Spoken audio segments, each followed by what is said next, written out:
kasus tentang jenis pembunuhan selanjutnya, membunuh orang-orang kafir yang dalam kesepakatan damai. Diistilahkan dengan mu'ahad. Ya, kenapa di Indonesia orang-orang non-muslim aman-aman? Karena memang selain peraturan negara kita, memang dalam Islam tidak boleh kita ganggu orang kafir, nggak boleh. Kalau orang kafir yang tidak ada masalah sama umat Islam, nggak boleh diganggu. Nggak boleh kita sengaja ini tetangga sebelah orang kafir, matiin aja lampunya, ambil aja hartanya, nggak boleh, haram dalam Islam. Nggak boleh kita ganggu mereka. Makanya pada saat ada orang yang membawa-bawa jihad, membawa-bawa Islam, lalu membom kayak kemarin itu kasus di Marriott, di Bali, tidak ada satupun ulama yang dukung masalah ini. Nggak akan mungkin MUI misalnya atau para dai-dai di Indonesia lalu mengatakan, oh itu benar. Nah, semua menyalahkan itu. Jadi itu tidak benar membawa nama Islam, membawa nama jihad, itu nggak benar. Nggak ada itu. Membunuh orang dengan alasan mereka orang kafir tanpa peperangan itu nggak mungkin. Nah ini namanya orang-orang kafir zimmi atau mu'ahad, orang yang dalam kesepakatan damai dengan umat Islam atau dilindungi oleh pemerintah Islam. Makanya kata Nabi SAW, man qatara mu'ahadan, siapa yang membunuh orang kafir yang ada dalam akad kesepakatan damai dengan umat Islam, lam yarih raihatal jannah, dia tidak akan pernah mencium bau wanginya surga. Wa inna rihal tujatu min masirati arba'ina khalifah, dan ketahuilah bau wanginya surga tercium dari jarak 40 tahun. Ya. Itu hadis yang sahih riwayat Bukhari. Dalam hadis yang lain kata Nabi SAW, ala man qatala nafsan mu'ahadan lahu zimmatullahi wa zimmatu rasuli faqad akhfara bi zimmatillah fala yarih raihatal jannah wa inna riha la yujadu min masirati as-sab'ina kharifa. Ingatlah kata Nabi SAW, jadikan pegangan hidup kalian wahai umatku, siapa saja yang membunuh orang kafir mu'ahad, orang kafir di bawah kesepakatan damai dengan umat Islam, dilindungi oleh pemerintah Islam kayak kita di Indonesia ya misalnya, maka dan orang mu'ahad itu mendapatkan jaminan Allah dan Rasulnya, maka ia telah membatalkan perjanjian Allah. Ia tidak akan bisa mencium bau wanginya surga, padahal bau wangi surga dicium dari jarak perjalanan 70 tahun.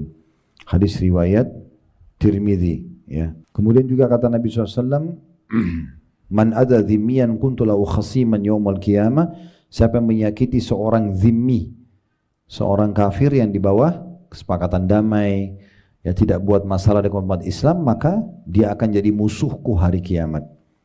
Lalu orang kafir seperti apa yang boleh dibunuh? Yang kafir harbi namanya. Siapa itu kafir harbi? Orang kafir yang keluar ke kancah peperangan untuk perang lawan umat Islam. Nah kayak sekarang orang Yahudi di Gaza. Mereka keluar memang memerangi umat Islam. Jadi orang-orang di sana boleh melawan. Bahkan boleh membunuh musuh-musuh mereka. Kasus Nabi Muhammad SAW waktu bertemu dengan pasukan Quraisy di Badr. Ada 70 orang dari orang kafir Quraisy yang terbunuh, di antaranya Abu Jahal Umayyah bin Khalaf, Syaibah, Walid dan seterusnya. Begitu juga pada saat mereka datang ke Uhud, mereka akan menyerang Madinah. Terbunuhlah dari orang-orang kafir Quraisy juga puluhan orang. Atau mereka keluar di perang Khandaq atau Ahzab, juga ada di antara mereka yang jadi korban peperangan, gitu kan? Itu berbeda karena mereka terhitung kafir harbi. Itu pun dalam Islam, ingat penting sekali.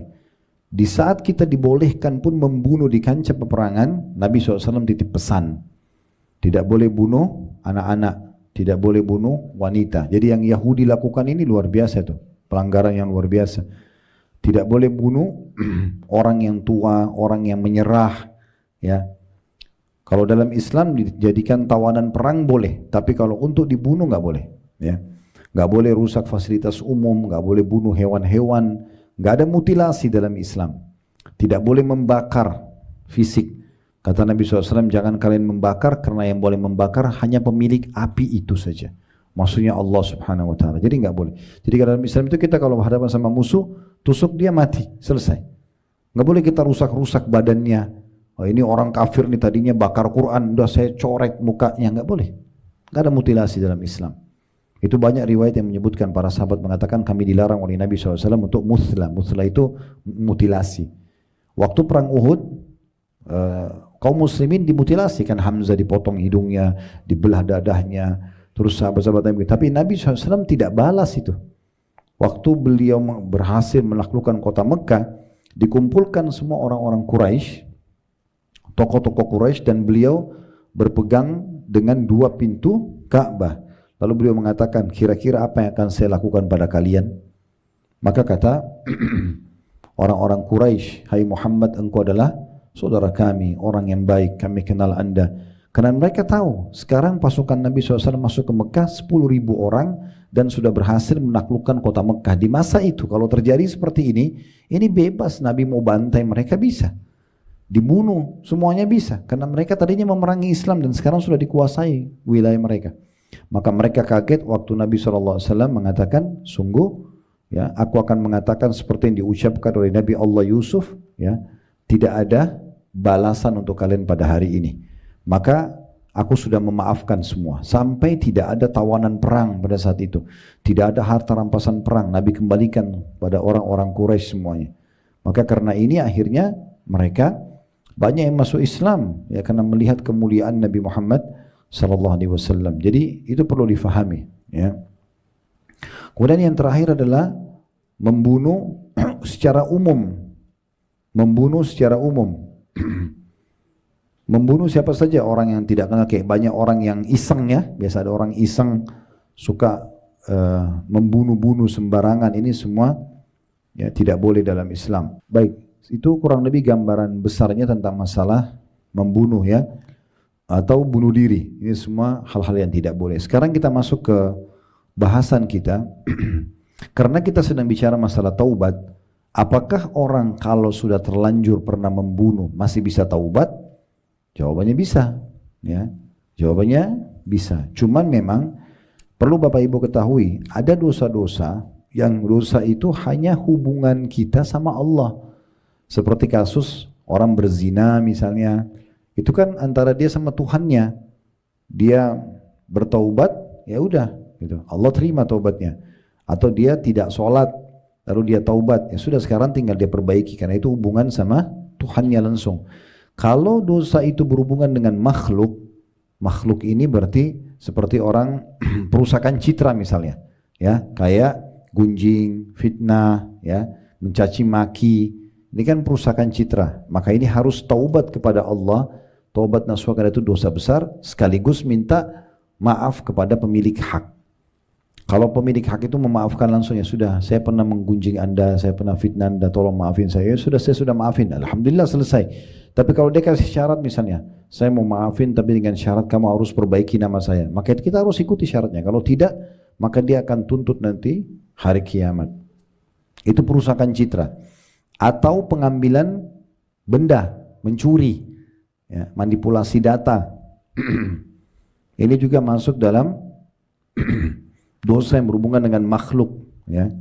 Maka caranya kita harus taubat kepada Allah dan kita harus minta maaf pada pemilik hak dan kembalikan haknya itu. Mungkin teman-teman pernah kerja di satu perusahaan, ngambil pulpen dari kantor, pakai kertas. Ini hati-hati, jangan digampang-gampangin gitu, ya. Ada orang mungkin di kantornya disiapin pulpen 1 lusin, tujuannya untuk dia bekerja selama setahun misalnya, dipakai. Dia bawa pulang ke rumah bagi-bagi sama ponakannya. Kenapa di kantor banyak? Ya banyak di kantor untuk kerja, bukan untuk dibagi-bagi, kan gitu. Tapi ini contoh. Jadi kalau Anda kerja di kantor, mau pakai 1 lembar kertas saja, izin sama pemiliknya. Boleh nggak? Ini selain urusan kantor, saya punya urusan pribadi, saya ingin print sebuah kertas, saya mau pakai, boleh nggak? Minta fasilitas itu dipakai. Jadi nggak boleh sembarangan. Sama semua bonus-bonus dari hasil belanjaan perusahaan, itu semua juga milik perusahaan. Bapak Ibu bekerja sebagai GA, itu pengadaan barang di kantor. Terus kemudian pergilah belanja di satu supermarket atau di satu tempat, ya, misalnya kita belanja. Nah kemudian pada saat Bapak Ibu belanja, karena belanjaannya banyak, kemudian kita dapat bonus payung, baju kaos, apalah, dapat diskon. Itu punya siapa? Punya kantor, bukan punya Bapak Ibu gitu, ya. Jangan anggap itu hadiah buat kita lalu kita bawa pulang, itu nggak bisa. Itu punya kantor. nggak boleh ya, ini hukumnya semua haram. Nah ini kalau ini terjadi, taubat kepada Allah, minta maaf, minta keridhaan kepada pemilik barang, kemudian kembalikan, gitu kan. Terus selanjutnya berhubungan sama manusia juga, kalau kita pernah menyakiti fisik, nampar, sakitin fisiknya, ini ada kisos namanya. Pernah dengar kisos? Ya. Jadi kita harus minta maaf, bertobat sama Allah, minta maaf sama dia.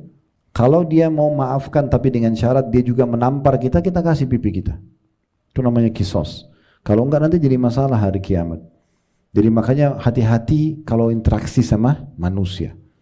Jangan sampai merusak citranya, jangan sampai mengambil haknya, jangan sampai menyakiti fisiknya. Karena ini konsekuensi untuk supaya dibersihkan, tidak kena hukuman hari kiamat itu berat. Kalau Allah Maha Penyayang, manusia belum tentu. Makanya kata Nabi SAW, di hari kiamat nanti buku-buku catatan amal dosa itu kalau berhubungan sama Allah masih sangat besar Allah maafkan. Tapi ada satu buku Allah tidak akan ikut campur sampai pemilik haknya memaafkan, yaitu dosa berhubungan dengan makhluk. Maka makin kita jauhi perusakan citra orang, makin kita jauhi untuk mengambil haknya dia. Walaupun sebutir beras, sepotong kue, jangan dimakan kalau bukan punya kita, kecuali dengan izin pemiliknya, ya kan? Begitu juga jangan sampai menyakiti fisik orang lain. Tadi saya bilang kalau diajak berantem, bertengkar, tinggalkan saja. Biarin dia ribut sama tembok, ya. Biarin dia ribut sama pohon, tidak usah layani. Mau dibilang kita pengecut, tidak masalah. Kalau dia serang kita secara fisik, kita punya hak untuk membela diri. Tapi kalau sudah tidak usah. Tidak usah dilayani. Jangan habiskan umur dengan hal-hal yang melahirkan masalah hari kiamat. Saya sering berikan nasihat dan ini memang pegangan hidup saya, Bapak Ibu sekalian. Menuju ke akhirat bawalah dua hal dan jangan bawa dua hal. Menuju ke akhirat bawa amal soleh dan teman soleh. Ya, kalau perempuan teman soleha. Dari amal soleh ke amal soleh yang lain, itu aja terus kita sibukin diri. Dari sunnah ke wajib, wajib ke sunnah, sunnah ke sunnah, selalu kita kerjain. Ini bubar pengajian begini, sebentar pikir lagi. Apalagi ya, amal soleh apalagi, lakukan terus sampai kita tidur. Tidur pun yang hukumnya mubah, niatkan supaya memberikan hak jasad. Itu bisa 6 jam, 5 jam, 7 jam, 8 jam kita tidur, itu menjadi pahala semuanya kalau diniat untuk memberikan hak jasad. Karena perbuatan-perbuatan mubah seperti makan, minum, tidur, mandi, olahraga ini kan mubah. Boleh dikerjakan tidak berpahala, ditinggalkan juga tidak berdosa gitu ya. Tapi bisa berubah jadi sunnah kalau kita niat untuk memberikan hak jasad kita. Maka bisa menjadi hukumnya sunnah gitu ya. Maka kita niatkan semua di situ. Kemudian bawa teman-teman yang baik. Teman-teman yang baik ini, teman-teman yang soleh dan soleh, tempatnya masjid dan majelis ilmu. Kalau mereka ini nanti di hari kiamat kita kena bersahabat sama orang-orang baik ini. Di hari kiamat nanti pada saat mereka sudah lolos di timbangan amal dan kita masih kurang, dia bisa tolong kita nanti. Ya, dalam sebuah riwayat disebutkan ada orang nanti masuk neraka, dikeluarkan karena dia pernah berteman dengan seorang yang baik. Sampai ahli neraka menanyakan, kenapa dia dikeluarkan? Apakah ada amal soleh yang dia kerjakan? Maka pada saat itu para malaikat menjawab tidak, tapi dia punya seorang teman yang soleh yang memberikan syafaat atau pertolongan kepada dia. Maka pada saat itu ahli neraka semua berharap di dunia dulu punya teman-teman orang soleh atau soleh yang bisa menolong mereka di hari kiamat nanti. Kemudian jangan bawa dua hal, jangan bawa dosa, segera taubat kalau punya dosa-dosa yang lalu, dan ini yang jadi saksi bahasan kita, jangan bawa musuh. Jangan dari bangun tidur, buka WA yang pertama ditulis sudah tahu belum? Nah, gosip dulu nomor 1, cari dulu kesalahan orang. Gak perlu, gak usah. Ini juga sekaligus saya nasehatin nih, sekarang mau pilpres nih. Nanti kalau mau milih aja yang Bapak Ibu suka. Gak usah ikut-ikutan campur bicara tentang si fulan dan si fulan. Akhirnya kita masuk ke ranah orang itu padahal sebenarnya mungkin kita salah. Ini kan jadi masalah ini. Bagaimana caranya minta maaf? Bisa datang ke rumahnya minta maaf? Susah sekali. Kalaupun kita ketemu dia mau maafin gak? Belum tentu. Apalagi kalau yang kita serang itu pas kalah benar. Tambah sakit hati dia misalnya. Ini jadi masalah. Terutama ibu-ibu udah deh. Urus tempe, goreng tempe, masak urus anak. Udah gak usah urus ini gitu. Ya. Ini sayang banget ini, buang-buang waktu. Ya. Kalau mau pilih silahkan. Itu hak kita sebagai warga negara. Tapi pilih, selesai. Sebatas itu saja. Itu kertas, jeblos, pulang. Udah, urus urusan kita yang lain. Gak usah kita masuk karena menggibah orang, memfitnah orang. Karena ini bahaya sekali. untuk membersihkan dosanya harus minta keridhaan dan maaf kepada orang tersebut. Ingat, kalau aib itu ada pada diri seorang muslim, apalagi ini kandidatnya semua muslim nih. Kalau aib itu ada pada diri seorang muslim dan kita sebutkan, namanya ghibah, itu dosa besar. Kalau tidak ada, namanya fitnah. Makanya kata Nabi SAW, kalian tahu apa itu ghibah? Gunjing. Kata para sahabat, Allah dan Rasulnya lebih tahu. Kata Nabi SAW, engkau menyebutkan tentang saudaramu yang ada padanya tapi dia tidak suka untuk disebut. Dia nggak mau diceritain itu. Kalau tidak ada, maka jadi fitnah. Dalam riwayat lain ada sahabat mengatakan, ya Rasulullah, bagaimana kalau yang saya ceritakan memang ada pada dia? Kata Nabi SAW, kalau gitu kau telah menggibahnya. Jadi nggak usah masuk ke ranah itu. Untuk apa? Urus diri sendiri. Ya. Juga sama, Bapak Ibu sekalian, kalau ada waktu lowong, kata Nabi SAW, ni'matani maghbulun katsirun minan nas. Ada dua nikmat yang banyak luput dari manusia. Mereka lalaikan, as-sihhatu wal faragh. Kesehatan dan waktu lowong. Di waktu lowong ini saya sering-sering berikan saran. Saya pun begitu terapin dalam hidup saya. Gak usah kalau pas ibu dan bapak lagi santai di rumah, ini lagi ada kerjaan nih. Ya, kemudian buka handphone, cari kontak kira-kira siapa teman yang lagi bermasalah. Kemudian kontak, kamu ada masalah apa, curhat aja sama saya. Mulailah orang bercerita panjang lebar dengan dia. Kalau dia cerita tentang pertengkaran sama suaminya, kita tidak sadar terbawa perasaan, apalagi ibu-ibu ikut menghina suaminya orang itu. Baik, bisa minta maaf kan? Ini masalah, untuk apa? Kalau lagi ada waktu lowong, pakai berzikir, pakai baca buku. Tidur lebih baik daripada gosip. Gitu. Kan gitu. Jadi jangan sampai nanti melahirkan musuh-musuh pada hari kiamat. Ini penting sekali ya, karena berat. Kita punya satu orang musuh saja, itu berat sekali hari kiamat. Cukup dia bisa mengambil sholat kita, mengambil puasa kita dan seterusnya. Bagaimana kalau kita setiap hari melahirkan musuh, setiap hari gosipin orang. Ya. Mungkin kalau dia selama 1 tahun 365 hari, berarti ada 365 musuhnya hari kiamat. Itu banyak sekali. Belum tentu juga kalau dia minta maaf orang mau maafkan, gitu kan? Jadi nggak usah campuri urusan orang. Kalau depan mata kita orang itu salah, depan mata kita lihat salah secara agama, baru kita punya hak untuk mengingatkan. Kalau kita tidak tahu, jangan korek-korek. Gak usah cari tahu. Karena dengan mengetahui permasalahan orang, maka ada konsekuensi tanggung jawab kita juga nanti depan Allah hari kiamat nanti. Nah ini saya ingin berikan gambaran sebelum kita baca hadis, ya.